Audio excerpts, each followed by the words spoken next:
Hi everyone, Shane R. Monroe here, and today we're going to be looking at a magnetic detachable power bank for the Steam Deck. Now normally I wouldn't review something like this, but they sent it over to me free of charge in exchange for a full and fair review. I've always wondered what the weight would be like on one of these things, so I was kind of curious to check this out. So let's see what we got in the box. We have a couple of different power cables. We have the battery itself, and we have presumably the mount. So let's take a look at everything together here. So both of them are USB-C to USB-C. One of them's a little bit shorter, and we have about a 3.2 foot cable here in case you wanted to charge something else other than the Steam Deck. And here's our mount. It feels really durable. It feels good. Metal backing. I'm assuming that's what helps it avoid fan issues. There's holes cut out at the right spot, and let's put it on the deck and check it out. Now, this is the LCD Steam Deck, but I don't think it'll have any problem whatsoever working on the OLED as well. We snap it on there and it fits like perfect, and you can see here it keeps the vents clear. Definitely made for the Steam Deck, so that's great. So here's our battery itself. This is a 20,000 milliamp battery, and we have a single button here to check out what our current charge is, one USB-C port, and the magnetic connector on the back. So it's designed to purpose. Oop, just pops right on there. Look at that. The magnet is most certainly going to keep it on there. No problem whatsoever there. And let's see. Let's get this little tiny cable out here. It definitely sticks on there. It doesn't work as a kickstand though, so that kind of sucks. Okay, so let's go ahead and plug this guy in. Now the cable is actually, dare I say, too long. You could probably tuck it in there or something. Maybe wrap it up. I don't know. I would think that if it was designed to purpose, they would have came up with a shorter, more, I don't know, suitable cable. But that's okay. For this video, we'll give them a buy on that one. Okay, well, I tied it up just to keep it from flopping all over the place. And again, it feels sturdy, but it's heavy.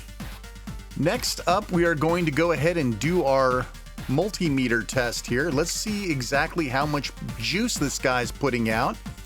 So right now we are in sleep mode here, and it is drawing 22.21. If we hop over to the battery indicator, it says it's got about an hour to charge, and it's at 45%. Kind of what I would expect it to be.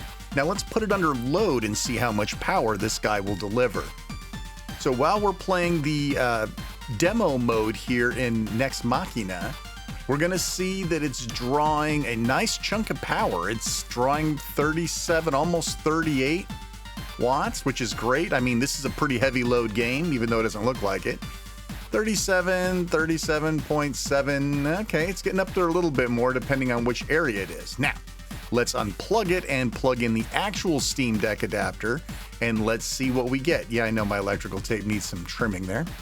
All right, so let's check this out under the same load. This is a nice reproducible demo because this demo or a track screen does the exact same thing every single time.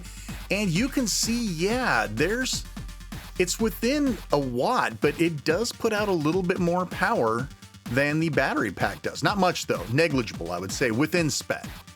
All right, so I decided to break out the Anker 737. We'll review some specs with that, just to sort of give you an idea as to, you know, size differences and whatnot. This Anker 737 is what I pretty much put everything to the test against, and it's lighter, but it doesn't feel much lighter. It's heavy. It's gonna weigh you down a little bit. It's a little harder to take off, but I imagine this gets easier the more you use it. Most people aren't going to take it off anyway. They'll just leave it on there. This itself is very light, even though it's got some metal here on the back. All right, so now it's time to check out the fan. Right now, we're going to see what the fan speed is without the battery attached, and then we'll check it with the battery attached, and we'll see if there's a whole lot of deviation going on.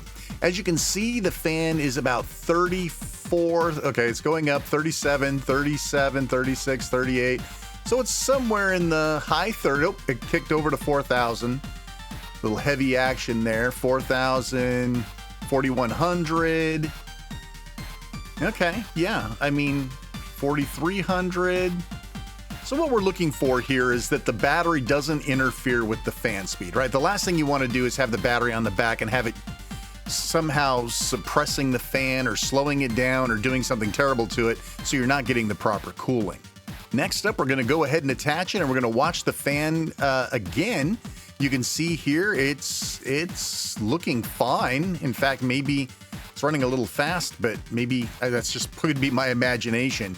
But you can see in the same areas that it's definitely letting the fan run its thing. The fan is running up to 47, 4,800, 4,950. Okay, listen, it crossed 50,000 or 5,000. I think we're probably okay there.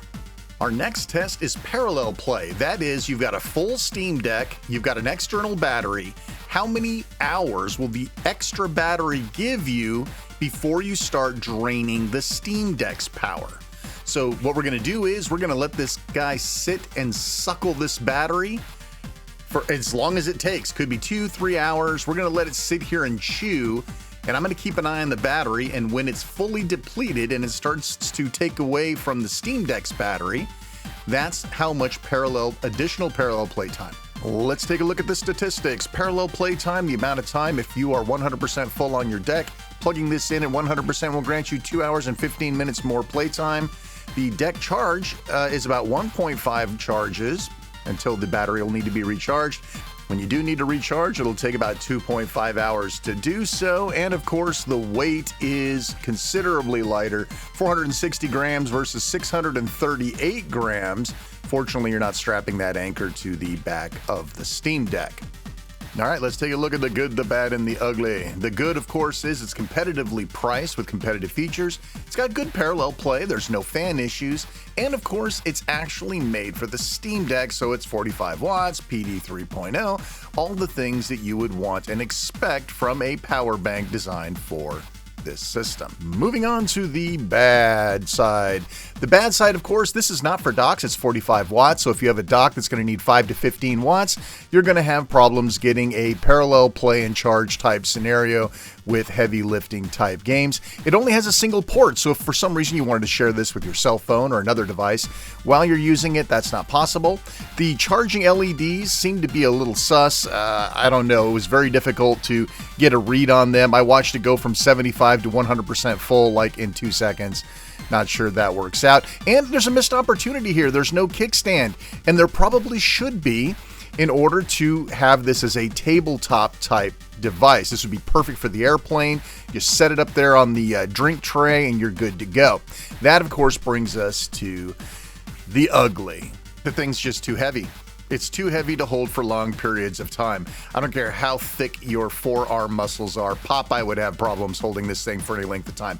However, if you're going to put it in your lap, if you're going to brace it up on a pillow on your chest while you're playing in bed, unfortunately, it doesn't have a kickstand, or I'd say it'd be perfect for the tabletop. It'd be perfect for the airplane beverage tray that you can flip down from the back of your seat.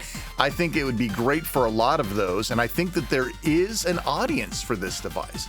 The question is it you? It's probably not me.